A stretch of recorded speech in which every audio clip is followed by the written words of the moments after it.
Kita ke informasi lainnya pemirsa, hingga Senin malam banjirop masih menggenangi kawasan Muara Angke, Penjaringan, Jakarta Utara. Namun banjir kawasan padat penduduk di beberapa RW ini mulai berangsur surut. Dan berikut laporan reporter Hamzah Hasibuan dan juru kamera Seto Pratomo Ahmad Putra.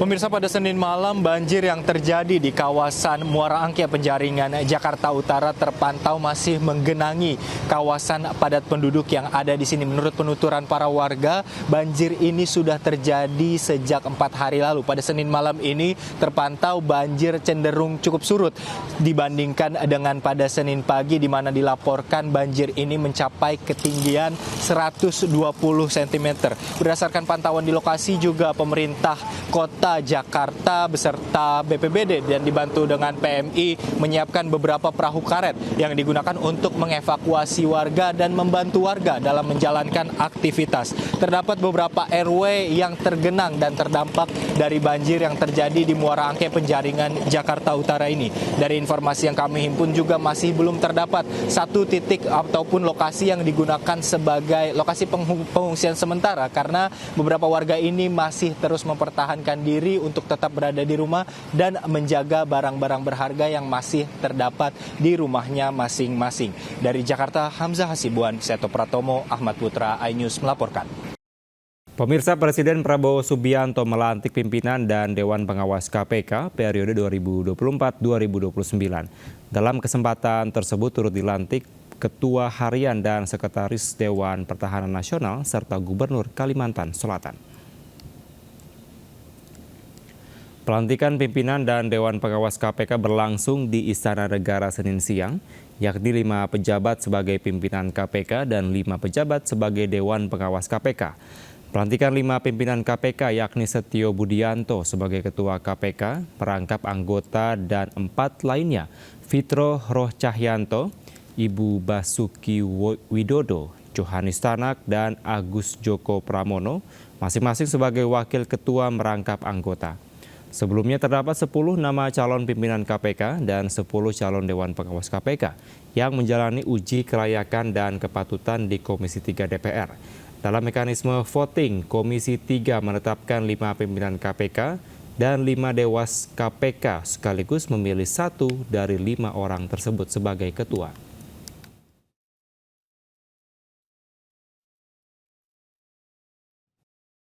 Ya, pemirsa, Menteri Pertanian Andi Amran Sulaiman menemui Jaksa Agung ST Burhanuddin untuk melaporkan dugaan pelanggaran hukum di bidang pertanian pada Senin pagi. Sebanyak 27 perusahaan pupuk palsu dilaporkan telah merugikan kalangan petani hingga 3,2 triliun rupiah.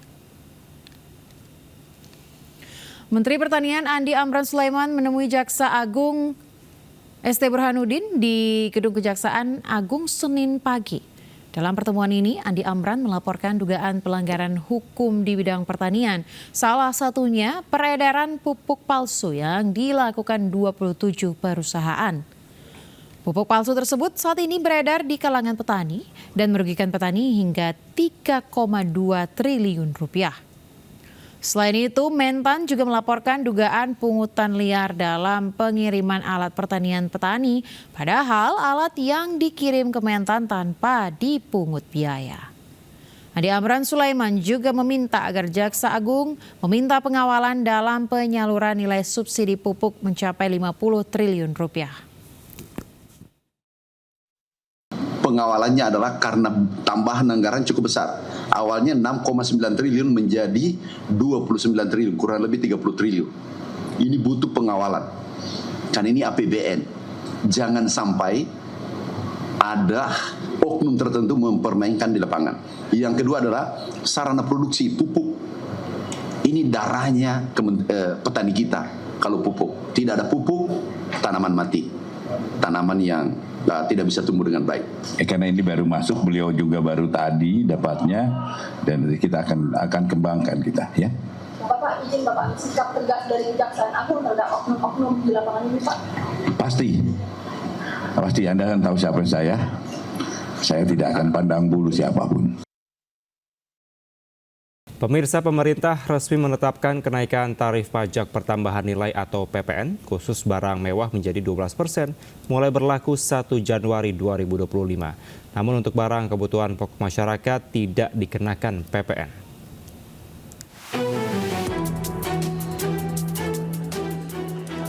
Kenaikan tarif PPN 12% dikenakan pada barang dan jasa mewah seperti beras premium, daging premium, rumah sakit mewah, dan sekolah premium. Sedangkan untuk barang dan jasa yang bersifat strategis seperti barang kebutuhan pokok dan barang penting, pemerintah tetap melanjutkan pemberian fasilitas bebas dari pengenaan PPN. Barang kebutuhan pokok yang tidak dikenakan PPN tersebut meliputi beras, daging ayam ras, daging sapi, beberapa jenis ikan, telur ayam ras, cabai, bawang merah, dan gula pasir. Sedangkan untuk tepung terigu, minyak kita, dan gula industri menjadi barang pokok yang diberikan fasilitas berupa PPN ditanggung pemerintah DTP 1%, sehingga tarif PPN tetap dikenakan 11%. Sesuai dengan amarah Undang-Undang tentang Harmoni Peraturan Perpajakan, ini sesuai dengan jadwal yang telah ditentukan, tarif PPN tahun depan akan naik sebesar 12% per 1 Januari. Namun, barang-barang yang dibutuhkan oleh masyarakat, ini PPN-nya diberikan fasilitas atau 0%. Meskipun kita menerapkan PPN 12% secara selektif, karena banyak sekali barang jasa yang bahkan tidak bayar PPN, kami memberikan insentif perpajakan itu dalam magnitude yang sangat besar. Seiring kenaikan PPN 12%, pemerintah memberikan sejumlah paket stimulus ekonomi untuk kesejahteraan, di antaranya sektor rumah tangga, pekerja, UMKM, industri padat karya, perumahan, listrik, hingga penggunaan mobil listrik dan hybrid.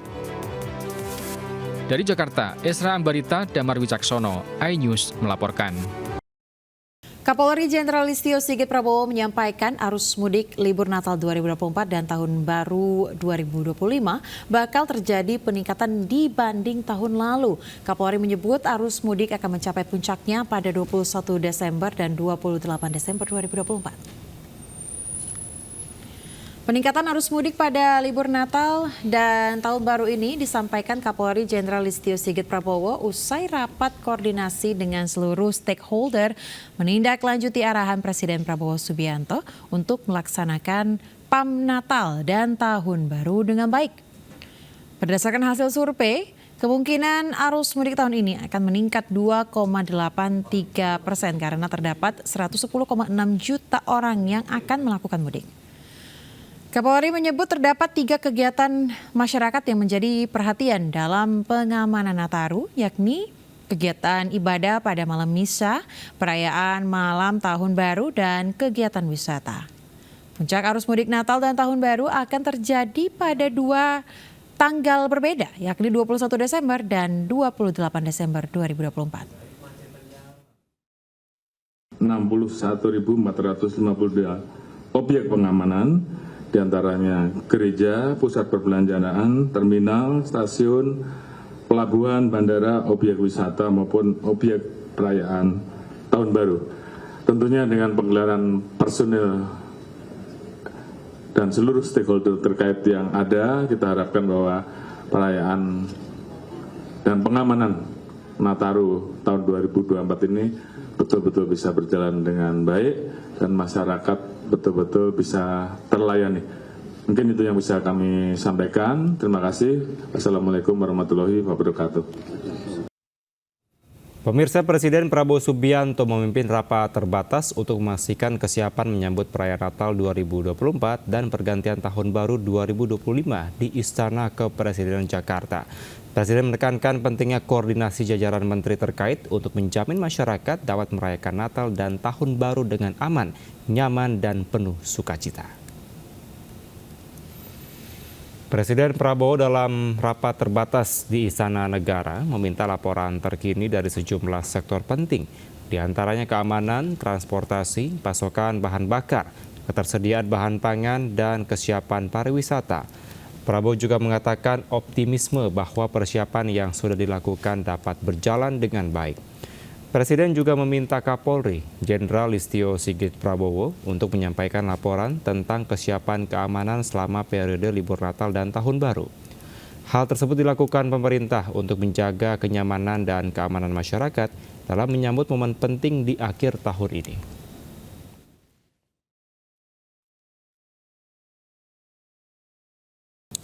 Pemirsa, Partai Demokrasi Indonesia Perjuangan atau PDIP resmi memecat Presiden ke-7 Republik Indonesia Joko Widodo dari keanggotaan partai. Bahkan partai berlambang moncong banteng putih ini juga memecat anak Jokowi, Gibran Rakabuming Raka dan menantunya Bobi Nasution. Pemecatan Joko Widodo, Gibran Rakabuming Raka dan Bobi Nasution diumumkan Ketua Bidang Kehormatan PDI Perjuangan Komarudin Watubun pada Senin. SK pemecatan Joko Widodo terregistrasi dengan nomor 1649 KPTS DPP X 11 2024. Sementara SK pemecatan Gibran terregistrasi nomor 1650 KPTS DPP X11 2024 dan pemecatan Bobi Nasution terregistrasi nomor 1651 KPTS 12 2024. Dengan pemecatan ini, Jokowi, Gibran dan Bobi dilarang melakukan kegiatan dan menduduki jabatan apapun yang mengatasnamakan PDIP. Tak hanya itu, DPP PDIP juga akan mengumumkan surat keputusan pemecatan terhadap 27 anggota lainnya. Memberi sanksi organisasi berupa pemecatan kepada Joko Widodo dari keanggotaan Partai Demokrasi Indonesia Perjuangan. 2. Melarang saudara tersebut di atas pada diktum 1 di atas untuk tidak melakukan kegiatan dan menduduki jabatan apapun yang mengatasnamakan Partai Demokrasi Indonesia Perjuangan. Seorang pria ditangkap polisi di Lembang, Jawa Barat karena menanam ganja di halaman rumahnya. Pohon ganja itu ditemukan polisi di atas plafon.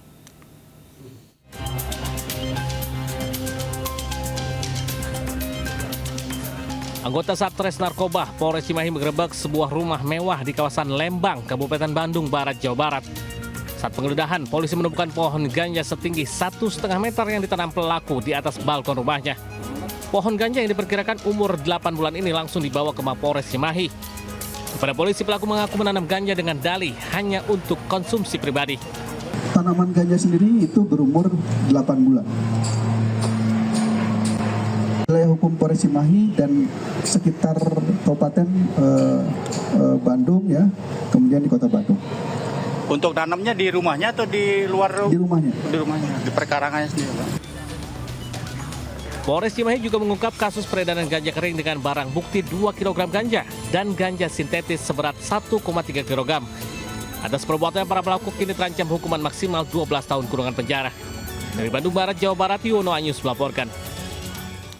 Pemirsa, eksekusi lahan tanah kosong seluas 7.000 meter lebih di Kota Bekasi, Jawa Barat diwarnai kericuhan. Kericuhan terjadi saat keluarga tergugat menghadang petugas Pengadilan Negeri Kota Bekasi yang hendak membacakan amar putusan.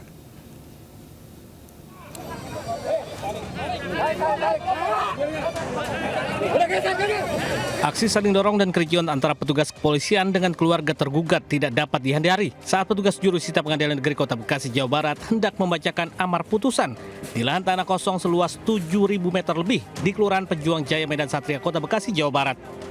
Eksekusi yang awalnya berlangsung damai tiba-tiba tegang di saat massa dari pihak tergugat tetap bertahan dan saling dorong di lahan yang hendak dilakukan eksekusi. Eksekusi lahan sudah dilakukan sesuai aturan yang berlaku yang telah mempunyai kekuatan hukum tetap. Kita sudah melewati tahap-tahap dari permohonan eksekusi itu, kemudian kita buatkan resum, penetapan unbanding sudah. Usai eksekusi dilakukan jurusita Pengadilan Negeri Bekasi, pemohon eksekusi langsung memasang pagar serta pelang di objek lahan yang dimenangkan. Dari Bekasi, Jawa Barat, Rahmat Hidayat Anyus melaporkan. Pemirsa, eksekusi bangunan aset milik negara di Kota Medan berakhir ricuh. Ahli waris yang telah menempati rumah lebih dari 50 tahun terlibat saling dorong dengan petugas Satpol PP.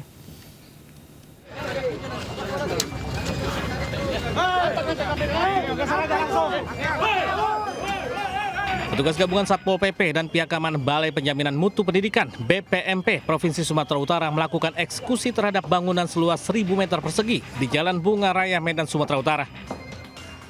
Eksekusi lahan yang merupakan aset milik negara ini mendapat perlawanan dari pihak ahli waris yang mengaku sudah menduduki tanah selama 50 tahun lebih. Aksi saling dorong dan adu mulut terjadi antara petugas dan ahli waris.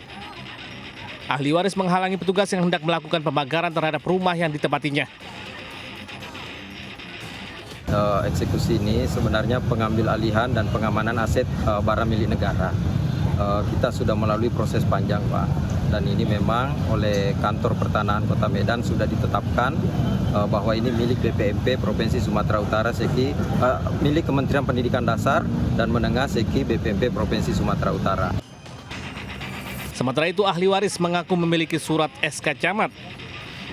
Dirinya terkejut jika pihak BPMP mengakui jika rumah yang dihuninya ini merupakan aset negara. Saya punya surat tanah ada. Begitu? Surat tanah berbentuk apa itu, Bu? Surat SK Camat aja.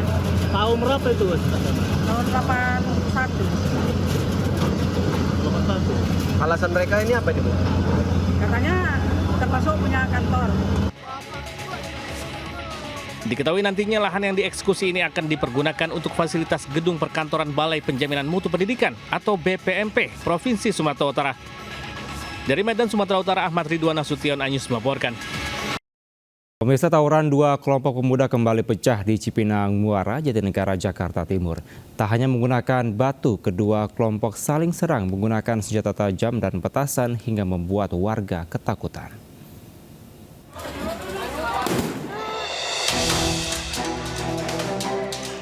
Ratusan orang dari dua kelompok pemuda kembali terlibat tawuran di Jalan Cipinang Muara, Jatinegara, Jakarta Timur.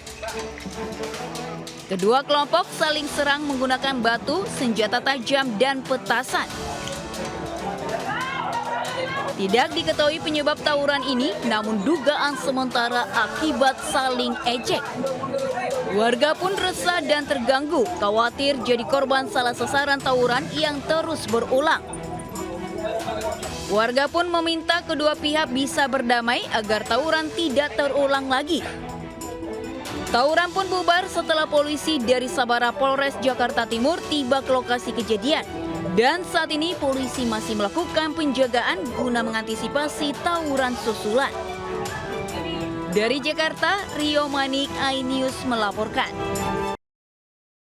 Pemirsa, musim panen durian telah tiba. Nah, jika biasanya satu pohon durian ini memiliki cita rasa dan jenis yang sama, berbeda dengan yang di Banjarnegara, Jawa Tengah ini, pemirsa. Satu pohon durian mampu menghasilkan 15 jenis rasa durian yang berbeda dan semuanya lezat dan juga enak. Benar sekali, Ayah. Yang lebih mengesankan juga, pemirsa, pohon durian ini telah berusia 60 tahun. Penasaran? Berikut liputannya untuk Anda.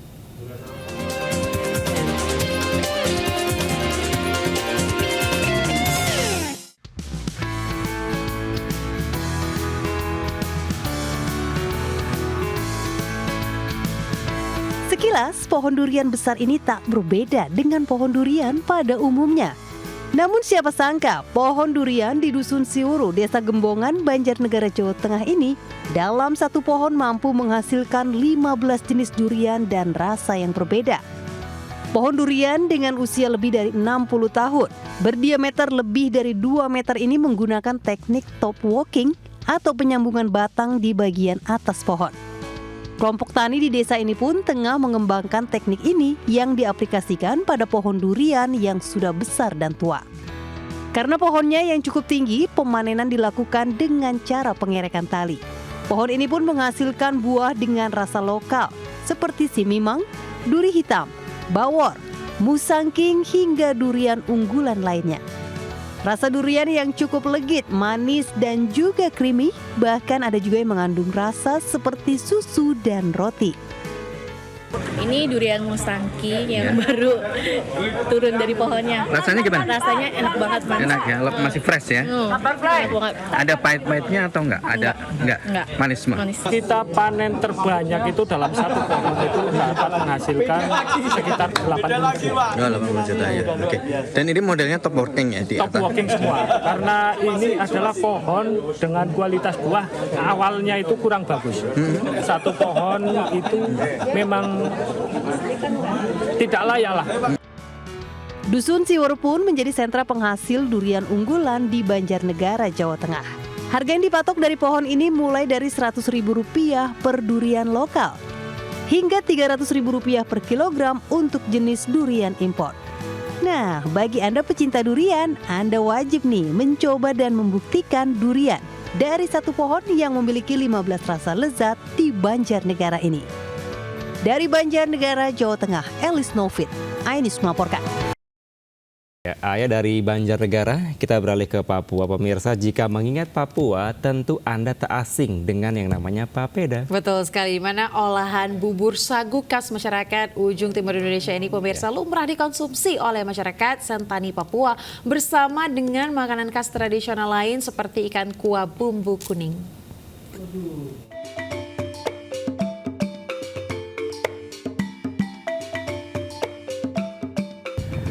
Pemirsa, Provinsi Papua tidak hanya terkenal akan keindahan alam dan juga wisatanya, namun juga wisata kulinernya. Dan hari ini saya sudah berada di suatu lokasi namanya Isasai. Ini merupakan restoran khas untuk makanan Papua, terutama di Sentani. Dan yang paling terkenal adalah papeda. Nah, penasaran nggak gimana rasanya dan cara membuat papeda? Kita simak dan juga ikutin saya. Yuk!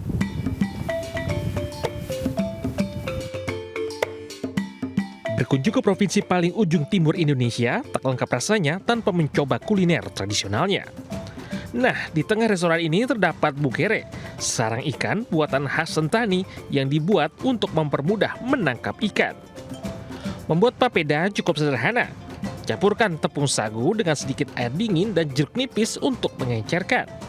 Siram air panas ke tepung sagu yang telah diencerkan sambil terus diaduk hingga merata. Papeda biasa disajikan dengan makanan pendamping lainnya seperti ikan gabus kuah kuning. Selain itu, tersaji makanan khas lain seperti dadar sagu, pisang rebus Sentani, dan ubi tumbuk atau amambra, dan aneka sambal yang tentunya menggugah selera.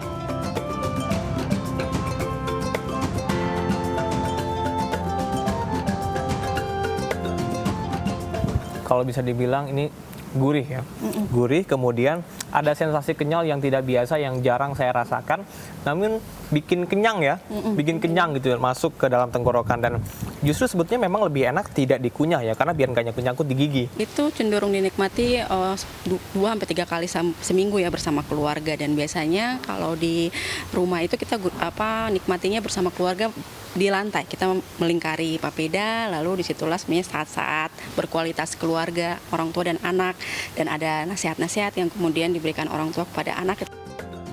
Papeda dikenal tinggi serat dan rendah kalori, sehingga aman dikonsumsi setiap harinya. Ada juga papeda bungkus dengan yang bisa dibawa kemanapun. Dari Papua, Camar Hain, Dawil, dan Auliah melaporkan. Ya, pemirsa, mahasiswa MNC University menghadiri kuliah umum bersama MNC Group di iNews Tower, Jakarta Pusat. Kuliah umum tersebut mengangkat tema Developing Critical Thinking Skills for Information Evaluation.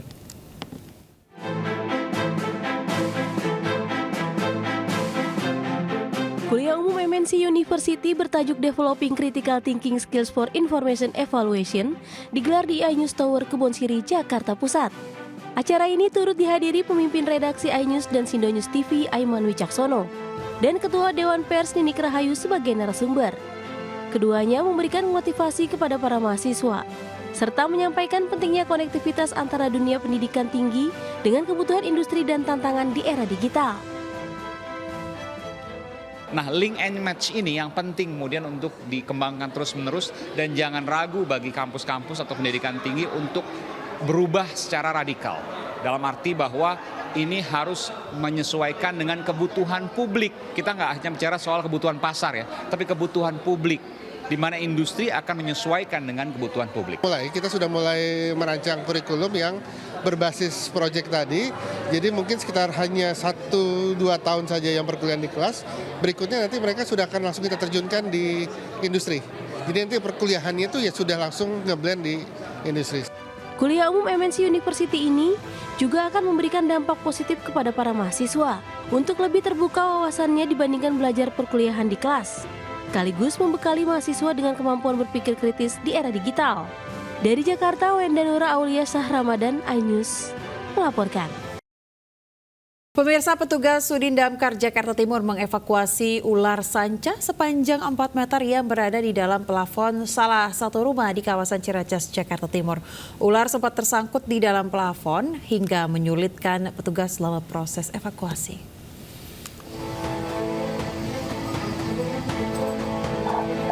Menggunakan alat penjepit, petugas damkar berusaha mengevakuasi ular sanca di sebuah rumah kosong Jalan Raya Bogor, Ciracas, Jakarta Timur. Tak butuh waktu lama, ular sepanjang 4 meter ditemukan di balik plafon rumah yang nyaris roboh ini. Proses evakuasi sempat terkendala akibat ular terus melawan dengan melilit ke kayu plafon.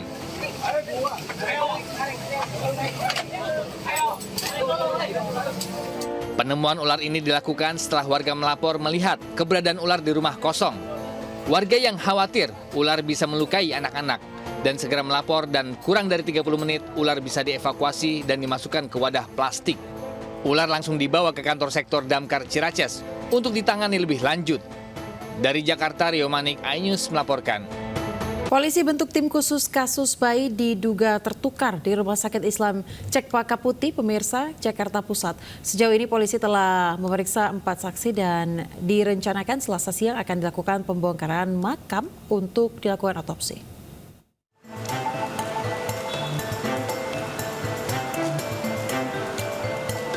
Kasus dugaan bayi tertukar di Rumah Sakit Islam Cempaka Putih, Jakarta Pusat tengah viral. Bahkan demi mencari keadilan, orang tua bayi Muhammad Rauf dan Feni Salvianti membuat aduan ke Komisi Perlindungan Anak Indonesia (KPAI). Saat ini polisi membentuk tim khusus untuk menangani kasus ini. Polisi juga sudah mengundang kedua pihak, baik orang tua maupun pihak Rumah Sakit Islam, untuk dimintai keterangan sekaligus mediasi. Hasilnya akan dilakukan tes DNA dengan seluruh biaya ditanggung pihak rumah sakit. Untuk saat ini masih berlangsung kegiatan penyelidikannya, dan kami juga tim penyelidik juga sudah melakukan komunikasi dengan orang tua bayi yang meninggal. Namun respon dari pihak keluarganya masih dalam keadaan sibuk, masih belum bisa ditemui oleh tim penyelidik. Kasus dugaan bayi tertukar viral setelah sang ayah mengunggah keresahannya di media sosial.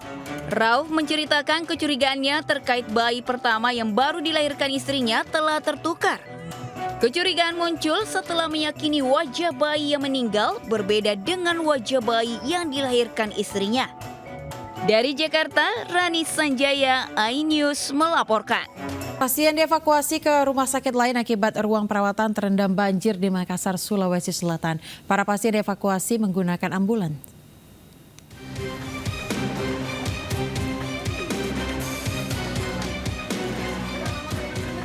Video amatir warga merekam saat banjir setinggi 30 cm memasuki halaman dan sejumlah ruang perawatan di Rumah Sakit Islam Faisal, Kota Makassar, Sulawesi Selatan.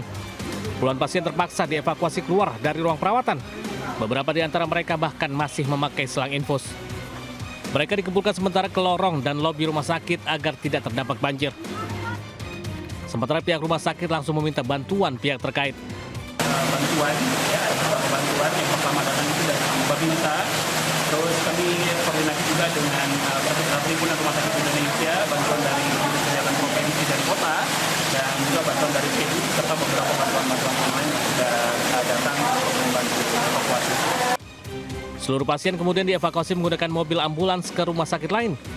Hingga kini ketinggian air banjir diperkirakan masih akan bertambah mengingat curah hujan dengan intensitas tinggi masih mengguyur seluruh wilayah Kota Makassar. Dari Makassar, Sulawesi Selatan, Julius Vin, iNews melaporkan. Sementara pemirsa, cuaca buruk membuat proses bongkar muat kapal di Pelabuhan Merak Kota Cilegon, Banten terhambat. Akibatnya banyak muatan truk logistik yang mulai membusuk.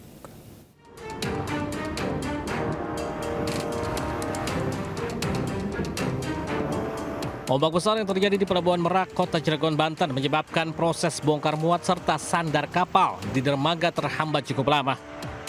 Ratusan truk logistik yang akan mengantarkan muatan ke Pulau Sumatera sempat tertahan cukup lama di pelabuhan.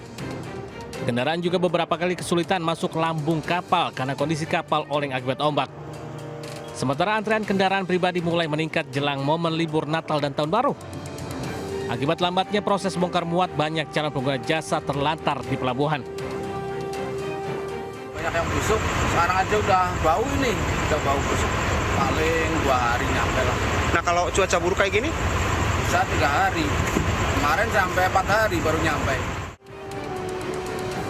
Menurut BMKG, ketinggian gelombang berkisar 0,50 sampai dengan 1,25 meter.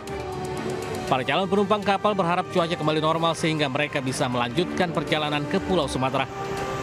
Dari Cilegon, Banten, Iskandar Nasution, iNews melaporkan. Pemirsa, diduga atap tidak kuat menahan debit air, panggung pengajian yang dihadiri oleh Muhammad Ikdam Khalid atau Gus Ikdam tiba-tiba ambruk. Beruntung dalam peristiwa tersebut diketahui tidak ada korban jiwa.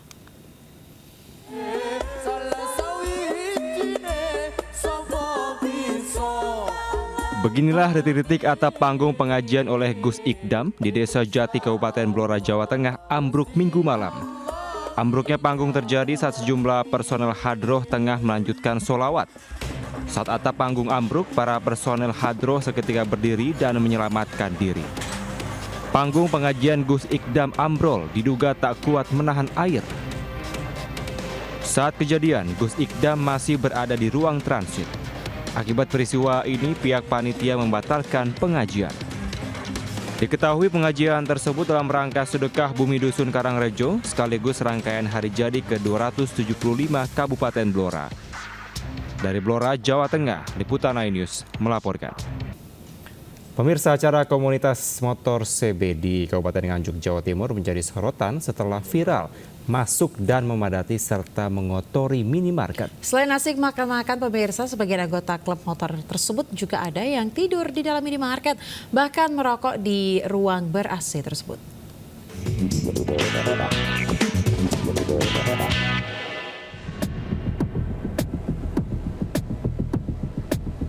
Video amatir merekam padatnya suasana acara anniversary klub motor CB di Stadion Warjayang, Kecamatan Tanjung Anom, Kabupaten Nganjuk, Jawa Timur.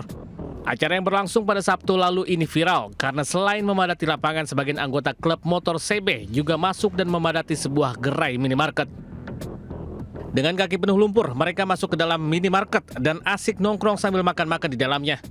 Bahkan tak hanya itu saja, sebagian anggota klub motor CB itu juga ada yang tidur pulas di lantai. Narasi dalam video yang beredar disebutkan bahwa pihak minimarket yang dimasuki para anggota klub motor ini menderita kerugian hingga 4 juta rupiah. Warga Nganjuk yang melihat video tersebut mengaku prihatin dengan ulah para anggota klub motor CB ini. Tanggapan miring juga muncul dari netizen di media sosial. Saat hendak dikonfirmasi mengenai hal ini, pihak toko menolak memberikan keterangan. Namun melalui sebuah media online, manajemen minimarket membenarkan anggota klub motor tersebut masuk dan duduk-duduk. Akan tetapi manajemen membantah kabar yang menyebut mereka menderita kerugian hingga 4 juta rupiah. Dari Nganjuk, Jawa Timur, Mukhtar Bagus, iNews melaporkan. Pemirsa, kelompok geng motor kembali berulah dengan merusak kantor Dinas Pengendalian Penduduk Keluarga Berencana dan Pemberdayaan Perempuan Perlindungan Anak di Asahan, Sumatera Utara. Aksi para pelaku pun terekam kamera CCTV.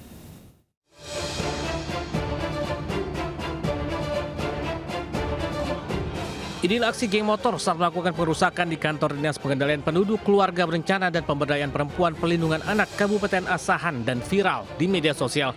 Pelaku berjumlah puluhan orang masuk ke dalam kantor dan melakukan pelemparan batu dan kayu ke arah kantor. Aksi para pelaku terekam kamera pengawas. Belum diketahui motif pelaku datang merusak kantor dinas, namun akibat kejadian kantor mengalami perusakan pada kaca jendela. Perusakan ataupun mungkin pelemparan kantor yang mungkin diindikasi entah siapa yang melakukan pelaporan ini, kita nggak tahu, bukan menuduh entah siapa pihak mana, yang jelas kami tidak tahu kepastian. Terjadilah pelemparan mengakibatkan 2 kaca naku pecah. Pihak dinas berencana akan melaporkan kejadian tersebut ke Mapolres Asahan untuk dapat ditindaklanjuti. Dari Asahan, Sumatera Utara, Ulil Amri Anyus melaporkan.